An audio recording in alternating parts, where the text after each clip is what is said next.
Драган Павлович Латас во гостувањето на Жешко политичко лето на Канал 5 телевизија на 31 август 2022 година ја изнесе следнава дезинформација. Ние имаме овдека 20-22-3% албанци. Тора ние имаме овдека 20-22-3% албанци. Според изјаснувањето за етничка припадност од пописот во 2021 година, 24,30% од резидентното население се изјасниле како албанци.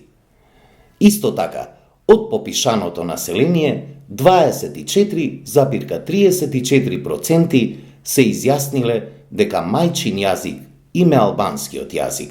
Следствено, тврдењето на Латас дека ние имаме овдека 20-22-3% албанци е фактички непоткрепено. Тврдењето може да се оцени како дезинформација, имајќи го предвид долгогодишниот тренд на политичко-пропагандни изјави, со кои се намалуваше процентот на граѓаните кои се изјаснуваат како албанци, со мајчин албански јазик.